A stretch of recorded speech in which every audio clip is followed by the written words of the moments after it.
Acá tengo la lista de los ñoquis. ¿Quiere ver los nombres? Ah, no. Vea, están, ¿eh? Están. En fin. ¿Por qué sean tan ricos los ñoquis? Bueno, Lola Reutemann, ¿qué fue lo que dijo usted que Cavallo no sé qué le pasa con los trenes? Anímese. Nosotros, bueno, salió el tema de los trenes, ¿no es cierto? La transferencia de los trenes, o sea, compartir los gastos en las provincias, y provincia de Santa Fe es una provincia que es central.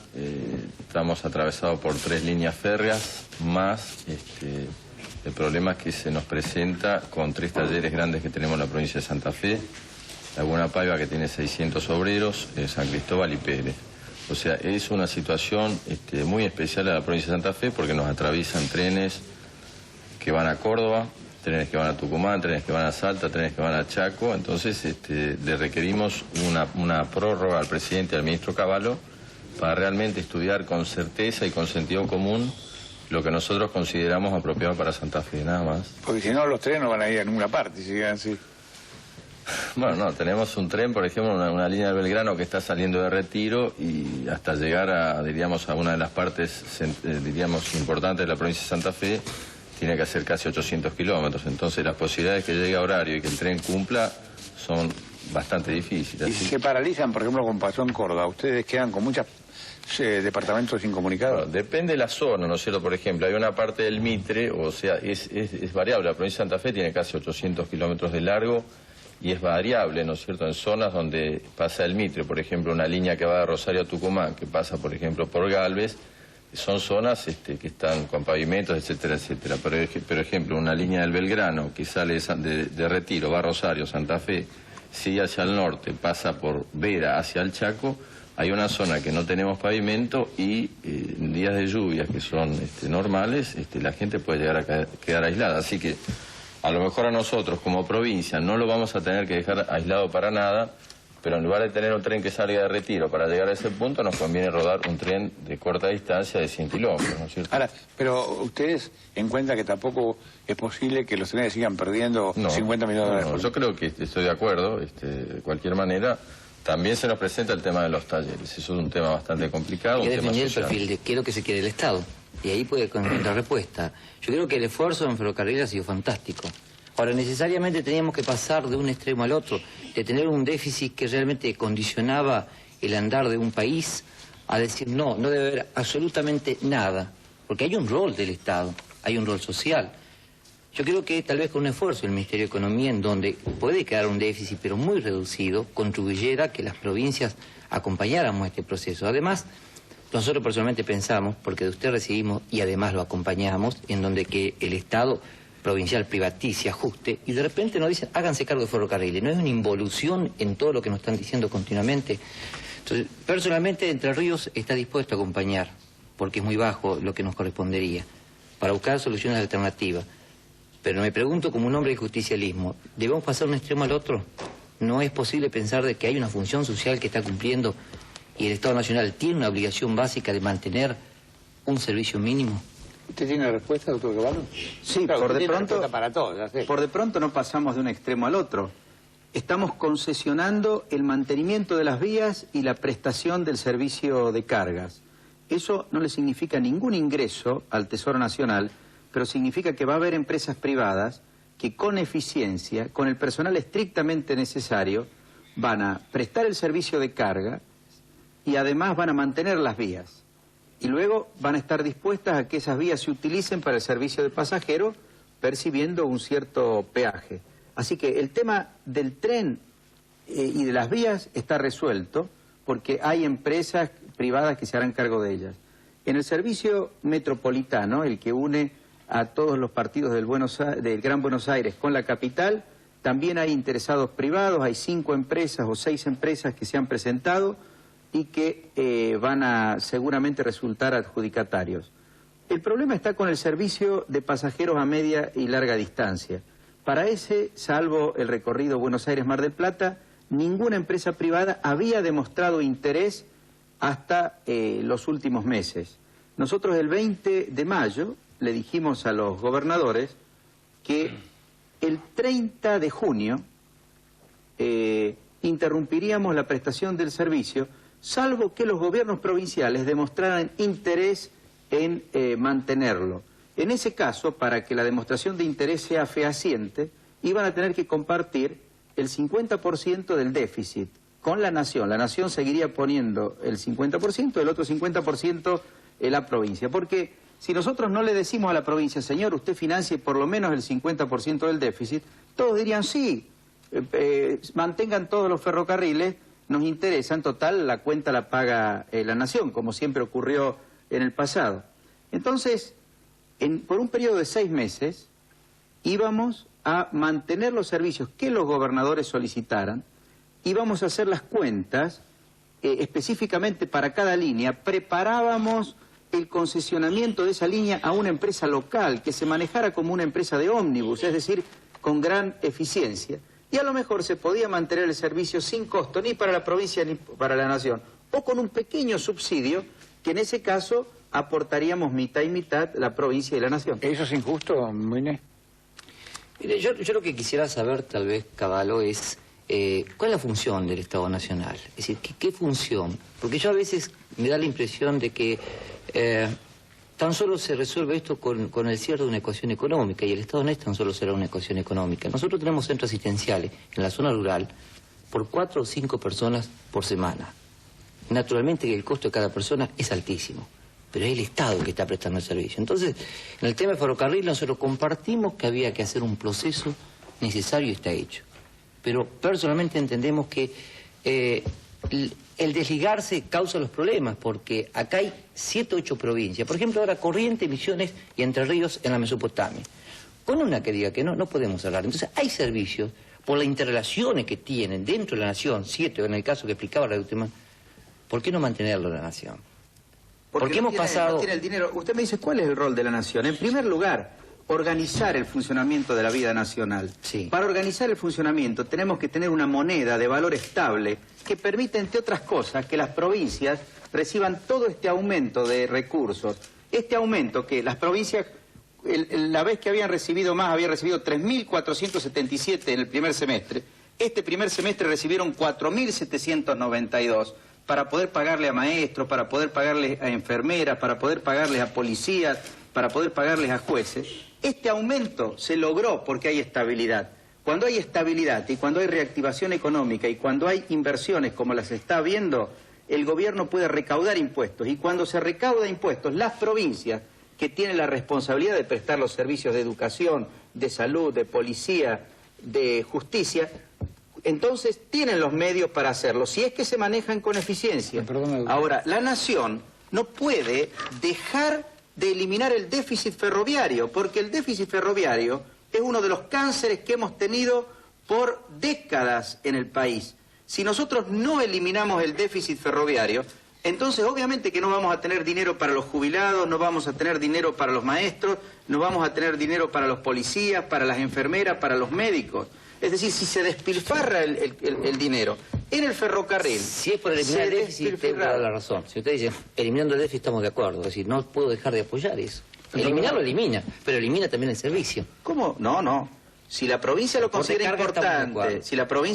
importante, y considera que juntos podemos trabajar, provincias y nación, para en un periodo de 6 meses preparar la empresa para su concesionamiento al sector privado, se puede mantener el servicio. Y de hecho, en la provincia de Buenos Aires, el gobernador Duhalde de inmediato dijo, a mí me interesan los servicios, voy a coparticipar su financiamiento con la Nación, y estamos trabajando... La densidad poblacional en Buenos Aires es muy diferente a la densidad poblacional de las provincias. Es un elemento esencial para el análisis. ¿Qué decía? Nosotros tenemos en la provincia más o menos 70 localidades que nos tocan los trenes, estos trenes que he mencionado, ¿no es cierto? Quizás a nosotros personalmente el tren que arranca de Retiro para llegar a 800 kilómetros adelante no nos interesa. A lo mejor nos interesa rodar un tren local que sea más o menos una cosa racional, pero un tren que arranque de Retiro probablemente no nos vaya a interesar. Estamos completamente de acuerdo. Fíjense, el 20 de mayo planteamos el tema a los señores gobernadores. El gobernador Moine pidió él personalmente una prórroga del 30 de junio al 31 de julio. Concedimos esa prórroga para que hubiera un mes más de discusión. Al 31 de julio nos dijeron no estamos de acuerdo con el cálculo de costos que presenta Ferrocarriles, y vino la Unión Ferroviaria en una muy buena actitud y dijo podemos abaratar costos porque podemos cambiar el régimen de trabajo, podemos asegurar que se cobren los boletos. Magnífico. Entonces nos tomamos 30 días más, todo el mes de agosto, para juntos, provincias y nación, con la ayuda de la Unión Ferroviaria, y si hay algún potencial concesionario privado, como por ejemplo esta empresa norteamericana, la Burlington Northern, si quieren, miramos entre todos los números y ajustamos para que el déficit sea el mínimo. Y eso es lo que tenemos que coparticipar entre la nación y las provincias. O sea, el gobierno nacional le está buscando una solución al problema. Bueno, el gobernador de Río Negro tiene de hecho lado, la sí. Está representando a Moyne. Prefiero que no. ¿Qué prefiero, un radical o un peronista? No, le quería decir que recibí recién un telegrama. Estimado gobernador, lamento no poder estar junto a usted en el programa esta noche en razón de compromisos oficiales ineludibles en mi provincia, Ramón Bautista Ortega. Y el gobernador Gabriel hace un rato llamó para decir que no podía venir, prefería no venir. Vendían trenes. ¿Cómo? Vendían trenes y se le paró el servicio. Yo creo que tenemos que clarificar algunas verdades cruzadas. Es cierto que el ministro nos transparentó cifras en esa fecha. Fue en la misma fecha, y yo voy a tirar un tema más que está por sobre el ferrocarril, que es la coparticipación. En la misma fecha nos anunció unos números de coparticipación que a los que consideramos que hay que defender la estabilidad y poner las provincias en caja, nos sirvió para programar todo el segundo semestre. Particularmente Río Negro, sobre los números que nos dio el ministro, salió a hacer los acuerdos salariales y programar su obra pública. No se puede aspirar a crecer sin obra pública. El Estado Nacional en este momento tiene prácticamente paralizada toda la obra pública. Y sobre esa base, ahora nos encontramos con un ultimátum con el tema de ferrocarriles que fue prorrogado, pero con una característica que creo que debemos reconocer entre todos, porque esto me lo dijo el interventor de ferrocarriles.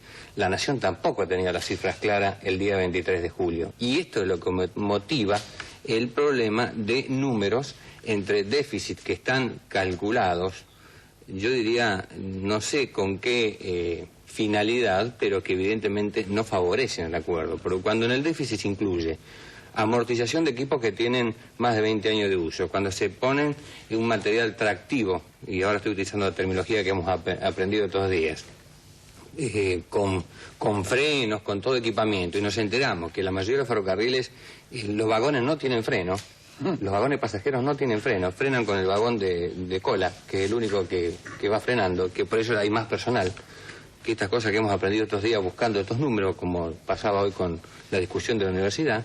Creo que debemos asumir que hace falta clarificar las cuentas, y además no está contemplado otro aspecto que lo describe bien Reutemann. No están descritos los conflictos interprovinciales. Yo no sé cuántas vías tengo que salir a acordar con Duhalde por el tramo entre Patagones y Viedma, en el ferrocarril a Bariloche.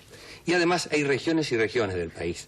Desde Viedma a San Carlos de Bariloche está lo que se llama la región sur de Río Negro, con 7 localidades que no tienen más de 25.000 habitantes en conjunto, con más de 15 grados bajo cero en invierno, sin camino asfaltado alternativo, y el ferrocarril allí es la esperanza. Fue la revolución en principio de siglo y yo tengo la obligación de mantenerlo. Y así lo vamos a hacer. Pero para ese ferrocarril, ministro, no hay subsidio. Sin embargo, para el ferrocarril del centro del país, donde hay muchas empresas interesadas, hay más de 400 millones de dólares de subsidio. Entonces, esto es lo que tenemos que aclarar. Perdón, 400 millones de dólares de subsidio, no sé quién va a pagar ese subsidio porque no está en ningún presupuesto, ¿eh? Le digo lo siguiente, al gobierno nacional hay que reconocerle un gran mérito. Hoy, los señores gobernadores, el señor ministro de Economía y todos los que debemos discutir este tema lo estamos discutiendo. Estamos enfrentados con el problema. Antes los problemas se pateaban para adelante. Antes lo único que se pedían eran postergaciones. 6 meses más, 1 año más, 2 meses más. Ahora no hay más postergaciones. El presidente Menem ha dicho, este tema se resuelve ahora, porque el país no puede soportar un déficit de esta naturaleza. ¿Vamos a mantener los servicios? Por supuesto que sí. Si los gobernadores y el gobierno nacional encontramos una forma inteligente, con el mínimo subsidio o sin subsidio, aprovechando la iniciativa privada, aprovechando la buena voluntad de los trabajadores que ahora ya no exigen cambiar 3 conjuntos de personas para cuando el tren va de Córdoba a Buenos Aires, como era en el viejo convenio colectivo. ¿Están de acuerdo a trabajar con más racionalidad? Si una tripulación de un avión que une Buenos Aires con Nueva York no necesita cambiar en el camino. ¿Por qué tienen que cambiar 3 tripulaciones cuando vamos desde Córdoba a Buenos Aires? Y además, los boletos hay que cobrarlos, pero por décadas no se han cobrado. ¿Cuánta gente hay que no paga? ¿El 60%? Bueno, obviamente ahora que empezamos a ver las estadísticas, resulta que en los viajes diarios de Junín a Buenos Aires aparecían 40 personas pagando boletos. Pero viene el intendente y viene la gente y dice, pero hay 500 personas que viajan o 200. Y bueno, ¿qué es lo que pasa? La diferencia son las que no pagan boletos.